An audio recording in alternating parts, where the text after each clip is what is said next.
প্রতিষ্ঠা পেয়েছে চট্টগ্রাম রাজশাহী বিশ্ববিদ্যালয়ে, এবার ফিরে আসার পালা রক্তপাতহীন একটি ঢাকা বিশ্ববিদ্যালয় নিয়ে। তাই আমার বিশ্বাস যে এটি দোয়েল চত্বর পর্যন্ত একটু জায়গা ফাঁকা থাকার কথা। That is my believe, that is my believe only. এখন প্রশ্ন হলো যে এটি করছি না কেন? কোর্ট এন্ড আনকোর্টের ভিতরে মিছিল ঢোকান, শুধু মিছিল। এই মিছিল ছাড়া ছাত্র শিবির ঢাকা বিশ্ববিদ্যালয়ে করে না, এরকম কাজ নেই। প্রশ্ন দাঁড়াতে পারে যে অন্য সবগুলি কাজ যোগ করে যা হবে, ওয়েট যা হবে, মিছিল একার ওয়েট তার চেয়ে বেশি হবে। কেউ কেউ প্রশ্ন তুলতে পারেন সেটি হয়তো, কিন্তু সে জায়গায় উৎপত্তি যে জায়গায় নিহিত। বাংলাদেশ ইসলামী ছাত্র শিবিরের সঙ্গে সম্পৃক্ত এর সংখ্যা অনেক বেশি। তো আমার প্রশ্ন হলো যে সংখ্যা যদি অনেক বেশি হয়, তো ক্যাম্পাসে অন্যান্য রাজনৈতিক দলের মতো এই দলটাও প্রকাশিত হতে পারছে না কেন? আর আপনাদের দুর্বলতাই বা কি? আপনারা কি মনে করেন? মিস্টার শিশিরমণি, যে গণতন্ত্র তাত্ত্বিকভাবে একসেপ্ট করে যে সকল সংগঠনই তার কার্যক্রম পরিচালনা করবে, এবং আপনি দাবি করছেন আপনি যথেষ্ট পরিমাণ শক্তিশালী, কিন্তু তাহলে আসলে কেন? আসলে এই প্রশ্নটির উত্তর আমি একটু প্রশ্ন উত্তর দেওয়ার চেষ্টা করছি না, just I am commenting on.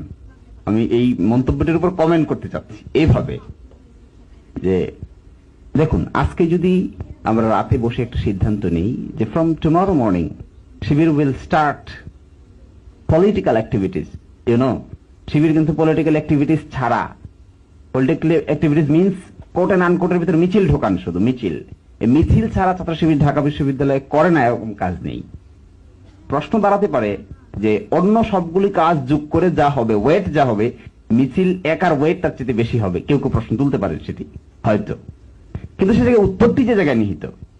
আমরা কি আগামীকালকে স্টার্ট, আমার বিশ্বাস if you start a procession from the অপরাজয় বাংলা, এখান থেকে যদি স্টার্ট করি, তো আমার বিশ্বাস যে এটি দোয়েল চত্বর পর্যন্ত একটু জায়গা ফাঁকা থাকার কথা। That is my believe, that is my believe only. তো এখন প্রশ্ন হলো যে এটি করছি না কেন, করছি না কেন? দ্য অনলি রিজন ইজ আমরা চাচ্ছি যে আমাদের অ্যাক্টিভিটি স্টার্ট করার মাধ্যমে বিশ্ববিদ্যালয়ে আরেকটি আনরেস্ট পরিবেশের সৃষ্টি না হোক। This is our tolerance. Mister Shishirmoni, আমি একটু বলি, সেটি হচ্ছে যে আমরা যদি পৃথিবীর ইতিহাসকে বিশ্লেষণ করি, তাহলে আমরা দেখি যে কেউ কেউ বলে this the history of the dialectic materialism, materialistic, এখানে দান্দিক বস্তু বা দ্বন্দ্ব থাকবেই। কেউ কেউ এটিকে বলে the friction between truth and false, সত্য এবং মিথ্যার দ্বন্দ্ব। তাহলে আপনি দ্বন্দ্বটাকে অস্বীকার করবেন, এটি তো পৃথিবীর ইতিহাস পারমিট করে না। না মিস্টার গালিব, আমি দ্বন্দ্বকে অস্বীকার করছি না। আমি বলছি যে দ্বন্দ্বের dimension has been changed. Dialectical materialism, this is right, this is the process, but the formation of the materialism and the style of the process of confliction has radically been changed. এখন যেমন কালচারের দ্বন্দ্ব, আপনি কি মনে করেন যে 1917 সেই রুশ, সেই বলশেভিক বিপ্লবের সময় সেই কালচারাল রিভলিউশনারি স্টাইলটা এখনকার মতো ছিল? এটাকে আপনি মনে করেন? না, সেটি পার্থক্য সৃষ্টি হয়েছে অবশ্যই। সেক্ষেত্রে ঢাকা বিশ্ববিদ্যালয়ের ক্ষেত্রে আপনার চিন্তাটি কেমন? আমার চিন্তা বলা তো ঠিক হবে না, আপনার সংগঠনের চিন্তাটি। সেটি বলাটা এমনটাই ভালো যে we are trying to reform the political culture of the university of Dhaka.